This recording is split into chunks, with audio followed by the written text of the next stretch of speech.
Estamos de volta aqui no programa Trocando Ideias, hoje falando sobre a Imaculada Conceição, também sobre esse ano extraordinário da Misericórdia, que teve início no dia de hoje com a abertura da Porta Santa em Roma pelo Papa Francisco, uma imagem belíssima dele passando pela porta e logo em seguida o emérito Papa Bento.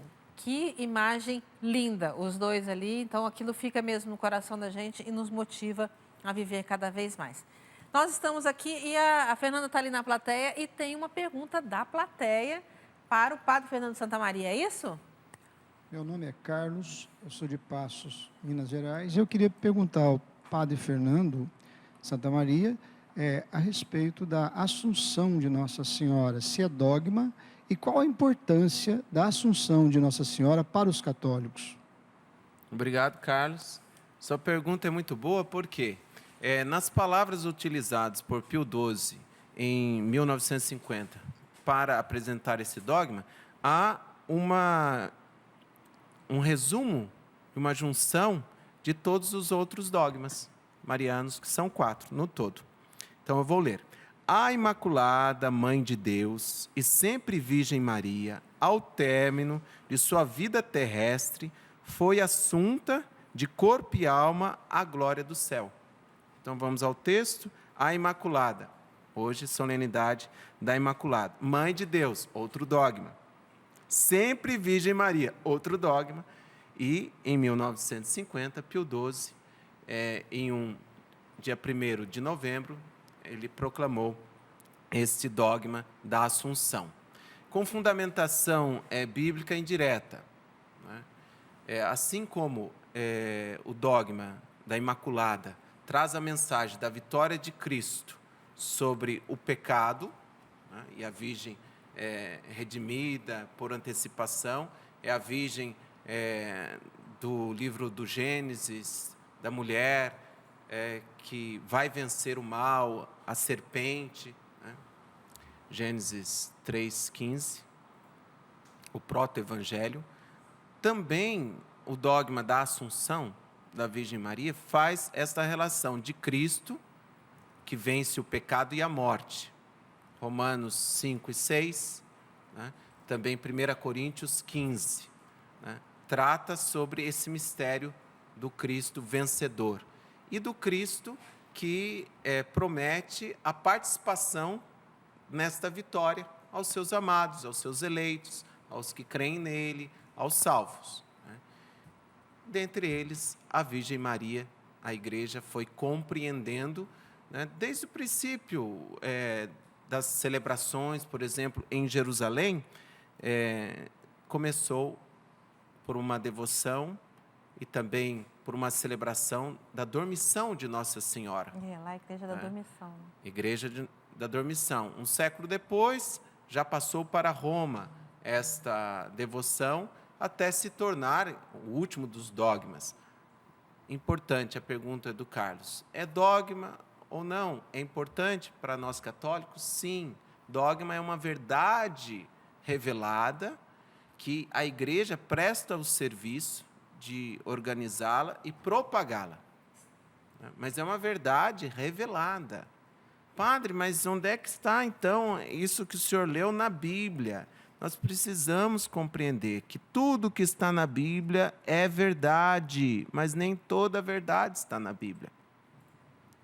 A verdade está para além da Bíblia. Se a gente compreende como verdade só o que está na Bíblia, a gente cai no biblicismo, no fundamentalismo. A gente está aí tão escandalizados com os terroristas e etc., que normalmente são fundamentalistas da Bíblia, do Alcorão, ou do livro sagrado que for. Nós temos não nivelando a Bíblia, todas as religiões, né, Padre? não nivelando as Sagradas Escrituras aos outros livros sagrados, mas não vem o caso aqui sobre essa questão. Mas para dizer, o fundamentalismo está sempre por trás da violência. Sim. Se não é violência física, também verbal. É um absurdo de pessoas, nesse tempo de Natal, onde as famílias se encontram, pessoas, não vou na casa de tal pessoa, porque lá tem imagem, porque lá... Meu Deus! A gente não compreendeu que o resumo da Bíblia é o amor. Que toda a lei, todos os profetas se resumem ao amor ao próximo, vai dizer São Paulo. E Jesus questionar qual é o maior mandamento: amarás o Senhor teu Deus com todo o teu coração, com toda a tua alma, com todo o teu espírito, e o próximo como a si mesmo. Se eu não compreendi isso, eu não percebi ainda a Bíblia. A chave principal é o amor, a misericórdia. Então é importante compreendermos que o dogma da Assunção é um dogma que suscita a esperança em nós. Aquilo que aconteceu no mistério de Cristo, a igreja discerniu inspiradamente, diz que no mistério da Virgem também já aconteceu. Ela está de corpo e alma no céu, mas a Virgem é ícone da igreja, é membro eminentíssimo, mas é ícone da igreja. O que aconteceu no mistério da Virgem também é promessa e esperança para o mistério da igreja num todo. Logo, no mistério da sua vida e da minha, Deus quer que aconteça, que de corpo e alma a redenção, o amor redentor nos tome e possamos viver em Deus, em céus novos e uma terra nova para sempre. Que assim seja. Então, que o Senhor nos conduza mesmo para viver esse mistério que a Virgem viveu, que a gente possa ter essa graça. Aline? O Gustavo, de Itaperuçu, no Paraná, gostaria de saber como a Virgem Maria permaneceu virgem mesmo após o nascimento de Jesus. E a Rosângela Castro questiona também a virgindade de Nossa Senhora pelo fato de depois ela ter se casado com São José. Gustavo e a Rosângela. Isso. Obrigado. Eu gosto muito de uma comparação que eu ouvi uma vez do professor Felipe dizendo, né? O mistério da virgindade de Nossa Senhora é uma graça que Deus deu a ela, né? Como que se explica, então, o nascimento de Jesus sem interferir na virgindade de Nossa Senhora? O professor Felipe dizia que, assim como uma luz ela passa por um vidro, né, e deixa ele intacto, assim Jesus nasceu de Nossa Senhora, conservando a virgindade dela. Então, assim, é um mistério. Mistério é mistério. Assim como o mistério da virgindade também, como gerar, né? O mistério da concepção, como gerar sem a participação de um homem também. Deus pode tudo, né? E quanto a isso, só gostaria de dizer que os primeiros cristãos, lá os apóstolos, eles acreditavam nisso. Quando a gente reza no creio, nasceu da Virgem Maria, que é essa oração do creio, né? O credo católico, quem não redigiu, mas quem o fez foram os apóstolos, né? Lá no primeiro século, lá, aqueles que seguiram Jesus, tal. Quando eles diziam, nasceu da Virgem Maria, aquele termo Virgem Maria não diz de algo que já foi um dia, mas o termo que eles usaram ali era um termo que dizia do presente. Então, Jesus já tinha morrido, Jesus tinha, né, já tinha ido para o céu, mas os apóstolos continuavam dizendo que Nossa Senhora era virgem. Eles acreditavam nisso. Então, é daí que vem o testemunho, né? E para a gente crer, a gente aí depois tem que mover a nossa fé, né? Para acreditar nessa virgindade. Que isso sirva de um sinal para nós, assim como está lá em Isaías 7,14, né? E Deus cumpriu com Nossa Senhora. Então, hoje a gente quer desacreditar nessa palavra, né? Por que desacreditar, né? Simplesmente para desacreditar, para dar um descrédito para Nossa Senhora. Então, a gente tem que ter cuidado também com aquilo que dizem por aí, né? Porque é um sinal de Deus. Por que Deus deu esse sinal? Para dizer que aquele homem, né, através de Nossa Senhora, aquele homem que nasceu era um homem excepcional. Então. Obrigado. Padre, algo mais? Não? Não, só quero ler um trecho do Catecismo da Igreja Católica, que nos ajuda a aliar a fé à compreensão, a inteligência da fé. O aprofundamento de sua fé na maternidade virginal levou a Igreja a confessar a virgindade real e perpétua de Maria, ou seja, o aprofundamento de sua fé na maternidade virginal. Com efeito, o nascimento de Cristo não lhe diminuiu, mas sagrou a integridade virginal de sua mãe. A liturgia da Igreja celebra Maria como aipartenos, termo em grego, sempre virgem. A isto objeta-se por vezes que a Escritura menciona irmãos e irmãs de Jesus, que a pergunta toca nesse ponto também. A igreja sempre entendeu que essas passagens não designam outros filhos da Virgem Maria. Com efeito, Tiago e José, irmãos de Jesus, Mateus 13, são os filhos de Maria, discípula de Cristo, perceptível no próprio Evangelho, que significativamente é designada como a outra Maria, em Mateus 28, mesmo Evangelho. Trata-se de parentes próximos de Jesus, consoante uma expressão conhecida do Antigo Testamento. Nós vamos no Antigo Testamento, no relacionamento entre Ló e Abraão. Né? Ló era sobrinho de Abraão, né? E, de repente, a passagem bíblica utiliza a expressão, isso é Gênesis 13, de que, no meio daquela confusão que houve, não se deve haver discórdia entre nós, nem entre os nossos pastores, pois somos irmãos. Então, a expressão irmãos na Bíblia é uma expressão bíblica para dizer de parentesco, de relacionamentos, e não contra a virgindade da Virgem Maria, que é um dogma. Então, nós católicos, nós precisamos acreditar nessa ação do Espírito Santo através da igreja. Acreditar e compreender. E é nesse intuito de compreender que existem os documentos também, que existe o Catecismo da Igreja Católica, livros. Né? Tem uma bibliografia enorme. Né? O próprio livro que você redigiu também traz esse tema. Então, hoje, sobre Nossa Senhora, é um grande convite a aprofundarmos a nossa fé. Mas, claro, em fontes seguras, fontes que se baseiam num discernimento histórico e muitos estudos nos apóstolos, nos santos padres da igreja, né, no magistério oficial. Então, a igreja ela é muito séria e sábia, mãe e mestra. Ela não ensina nada sem fundamento, mas sem, com isso, deixar de reconhecer como um mistério. Claro. E o mistério é um convite ao aprofundamento. Obrigada, padre. Aline, mais alguma? Tem mais uma do Fábio Leite, de Itaú de Minas. Ele pergunta qual é o significado do termo onipotência suplicante.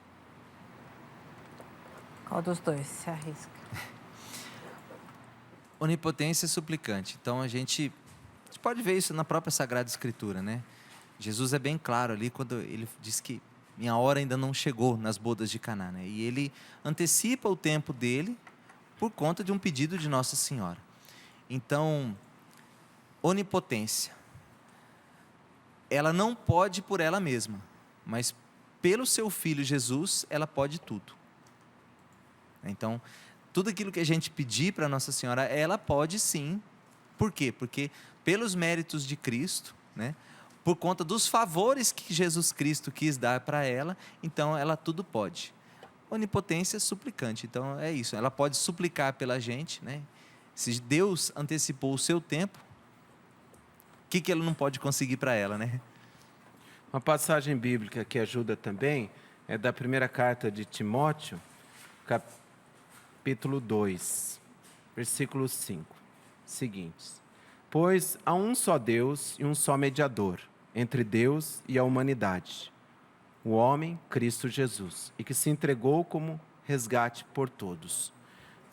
O Concílio Vaticano II, naquele capítulo 8, sobre a Virgem Maria, que vale a pena nós estarmos sempre lendo, não só num dia como esse, e estudando, trabalha-se muito bem que a mediação da Virgem, ela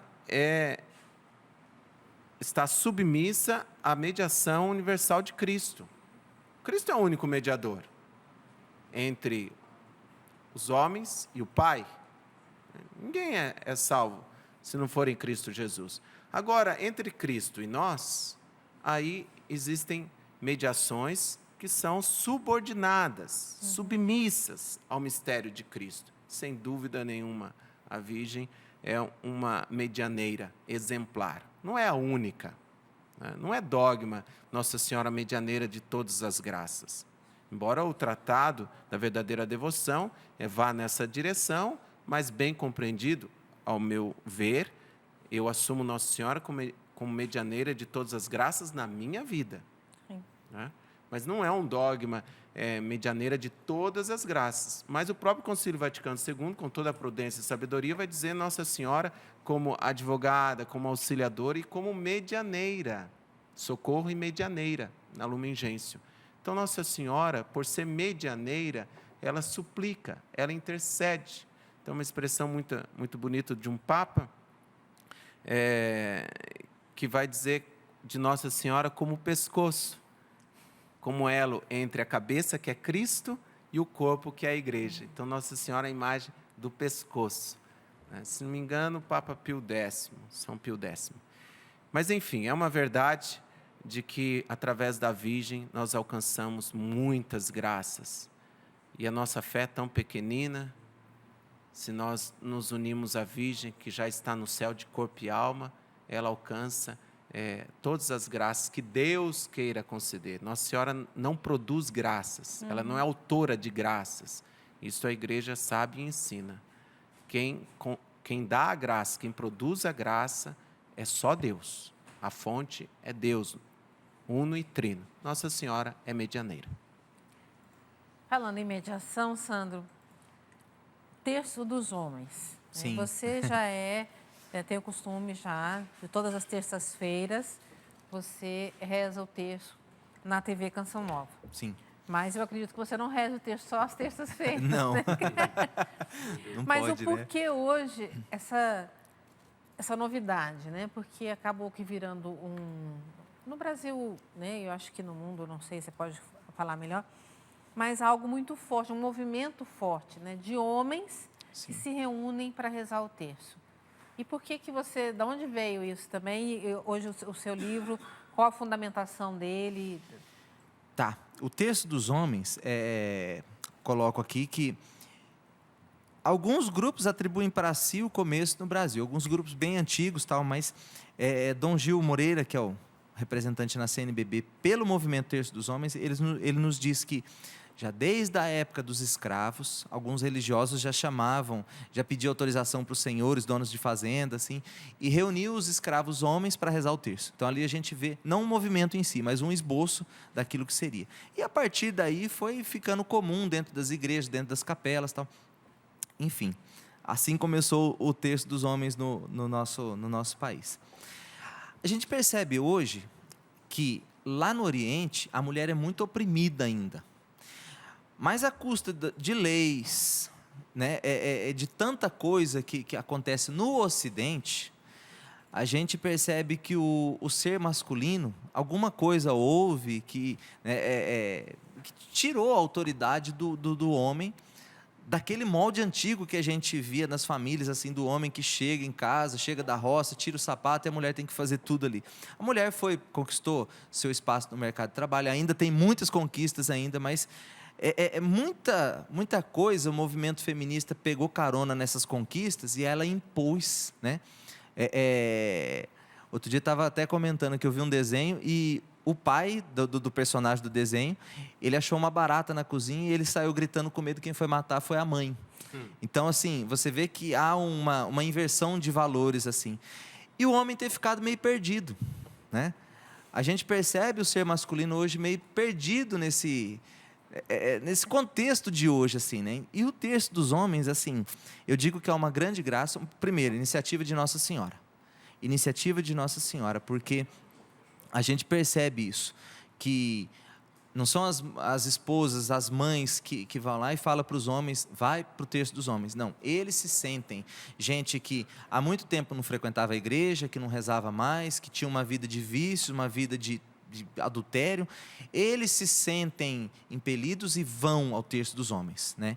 E aí começa a acontecer a conversão, começa a acontecer as graças na vida dele. Depois que ele já deixou uma vida de pecado, uma vida de vício, então eu volto a frequentar os sacramentos, é o próximo passo, né? Poxa, o que me afastava de Deus, então, né? Já não estou mais vivendo, então começo.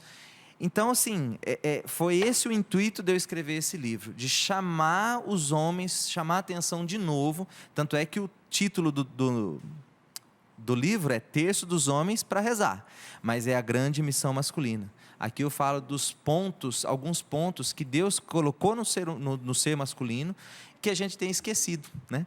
Eu falo do ser acolhedor, a gente tem que acolher a mulher. No sentido, não acolher somente aquela que é esposa, mas a gente, homem, a gente precisa ter um olhar puro para com a mulher. A gente vê até comercial de cerveja hoje, como que usa a mulher como objeto. Isso não faz parte da essência do homem. O ser condutor, ele tem que conduzir a sua família, conduzir a sua esposa.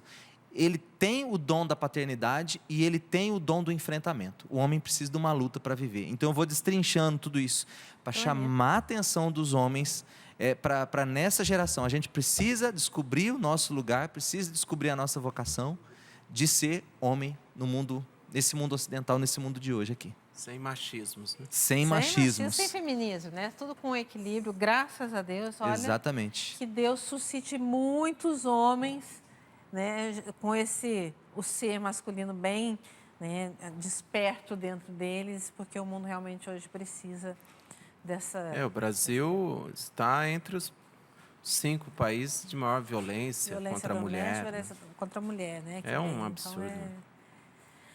Gente, o programa passa rápido, infelizmente, mas é bom também que fique com esse gostinho de quero mais. Semana que vem nós teremos mais trocando ideias com outro tema e a gente pode continuar aqui junto com você, respondendo as suas perguntas, os seus questionamentos, perguntas que não foram respondidas aqui, né, estão ali com a Aline, a gente tenta responder via depois nas mídias sociais ali, enfim, né, você aqui não vai ficar sem a sua resposta. Eu quero agradecer a todos que nos acompanharam, mas também todos aqueles que mantêm a obra Canção Nova, o Sistema Canção Nova de Comunicação, com todos os seus desdobramentos, né, e que está na luta conosco nesse mês para encerrarmos esse ano de 2015 sem dívidas. É uma luta de todo o povo brasileiro, mas também de nós aqui na Canção Nova e da Fundação João Paulo II, por isso nós contamos